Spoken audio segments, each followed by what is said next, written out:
ستر عورت، چھپانے کی چیز کو چھپانا، یہ نماز کی دوسری شرط ہے۔ ستر عورت میں کیا لازم ہے؟ مرد کا ستر آپ کو پتہ ہے ناف سے لے کر گھٹنوں تک ہے، ناف شامل نہیں ہے ستر میں، گھٹنے شامل ہیں، یہ منیمم ستر ہے۔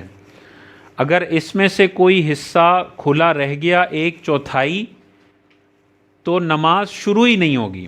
اور دوران نماز اگر ستر کھل گیا، خود سے کھل گیا اور 3 سبحان اللہ کی مقدار سے پہلے بند کر لیا تو ہو جائے گی، لیکن کھلا رہا ستر اور 3 سبحان اللہ کا وقفہ گزر گیا تو یہ نماز فاسد ہو جائے گی، ٹوٹ جائے گی، اب دوبارہ سے نماز پڑھنی پڑے گی۔ احرام کی حالت میں بھی آپ نے اپنا ستر کی حفاظت کرنی ہے، یہی تو ہمارے حاجیوں سے غلطیاں بہت ہو جاتی ہیں، حج میں بھی عمرے میں بھی۔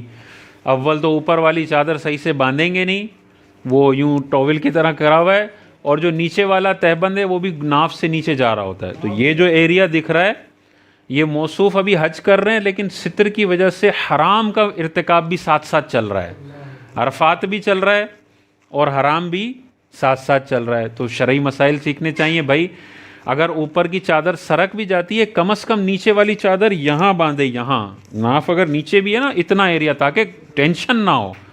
اور گھٹنوں کا خاص خیال وہ جو پورا بل کر کے کرتے ہیں تاکہ بیٹھیں تو بھی گھٹنے نہ دکھیں۔ حضور علیہ السلام نے ارشاد فرمایا لعن اللہ الناظر والمنظور الیہ، جو ستر کھولتا ہے اللہ تعالیٰ اس پر بھی لعنت فرماتا ہے، اور کھلے ہوئے ستر کو دیکھنے والے بندے پر بھی اللہ کی لعنت ہوتی ہے۔ تو بعض اوقات یہ فیشن کے چکر میں برگر بچے نہ قرآن پڑھا نہ حدیث پڑھا، بس ٹی وی میں برگروں کو دیکھ کر اور ٹھنڈک حاصل کرنے کے لیے موصوف یہ نکر پہن کے آ جاتے ہیں روڈ پہ، نبی کی صریح حدیثوں کی مخالفت کر رہے ہیں، لیکن میں نے فلاں بالی ووڈ اسٹار کو فالو کرنا ہے، وہ یہ پہنتا ہے بڑا پیارا لگتا ہے، میں نے بھی فالو کرنا ہے۔ مرنے کے بعد پتہ چلے گا کہ یہ جو ساری زندگی اپنا ستر کھولا اور اللہ کی لعنتوں کا مستحق بندہ ہو رہا ہے، تو پھر آخرت میں جواب دینا پڑے گا۔ تو ستر کی حفاظت کرنی ہے، نماز میں تو ظاہر ہے اور نماز کے باہر بھی۔ تو مرد کا ستر گھٹنوں سے ناف سے گھٹنوں تک ہے، لیکن اوپر کا ایریا جو ہے وہ بھی نماز میں کھلا نہیں رکھا جا سکتا۔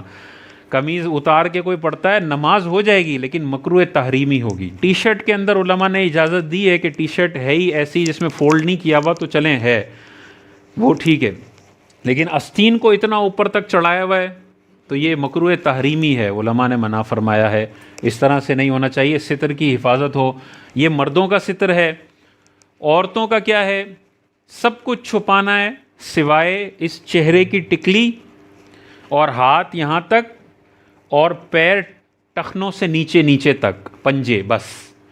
باقی ان کے ٹخنے بھی ستر میں آتے ہیں، ان کے کان بھی ستر میں آتے ہیں، ان کے لمبے بال بھی ستر میں آتے ہیں، ان کی یہ کلائی کا ایریا بھی ستر کے اندر آتا ہے۔ اب خواتین سے بڑی غلطیاں ہوتی ہیں، بعض اوقات بڑے بال ہوتے ہیں، وہ چادر باندھتی ہیں تو قیام کی حالت میں تو بال نہیں دکھ رہے ہوتے، لیکن بعض اوقات جب وہ سجدے میں جاتی ہیں تو پیچھے سے بال نظر آ جاتے ہیں۔ اگر بالوں کا 1/4 حصہ نظر کھل گیا اور 3 سبحان اللہ تک یہ بال کھلے رہے تو نماز فاسد ہو جائے گی بہن کی، تو دھیان رکھنا چاہیے۔ اسی طرح یہ جو کلائی ہے یہ ستر میں داخل ہے۔ بعض اوقات آستینیں ڈھیلی ہوتی ہیں، یوں جب وہ اللہ اکبر کرتی ہیں تو یہ پورا ایریا کھل جاتا ہے۔ اب یہ کلائی کا 1/4 سے زیادہ کھلا ہوا ہے، آدھے سے زیادہ کھل گئی یہ کلائی، تو یہ اگر 3 سبحان اللہ کی مقدار کھلی رہی بہن کی نماز ہو گئی فاسد، ٹوٹ گئی نماز، دوبارہ پڑھنی پڑے گی۔ تو یہ کلائی کا بڑا مسئلہ ہوتا ہے۔ اول تو چاہیے کہ اتنی بڑی چادر ہو اور ہاتھ اندر ڈال کے اللہ اکبر کیا جائے، تاکہ اگر یہ کھلے تب بھی آگے چادر ہے۔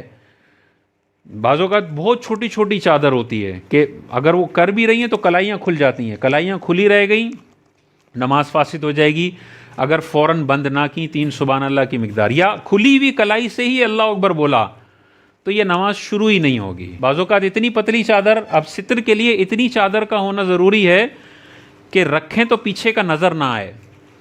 اب جو جورجٹ کے دوپٹے ہیں نا اس میں آپ رکھیں گے تو پیچھے سے بالوں کا کالا پن دکھتا ہے، یہ کپڑا رکھنا نہ رکھنا برابر ہے، ٹھیک ہے نا۔ حدیث میں آیا نا کہ آخری زمانے میں عورتیں ایسی ہوں گی کہ بظاہر کپڑے پہنے ہوں گے لیکن برہنہ ہوں گی، وہ یہی ہے کہ اتنے باریک کپڑے ہوں گے کہ پیچھے کا نظر آ رہا ہوگا۔ تو اگر اتنا باریک دوپٹہ ہے کہ پیچھے کے بالوں کی سیاہی چمکتی ہے تو یہ کپڑا ستر کے لیے کافی نہیں ہے، نماز فاسد ہو جائے گی.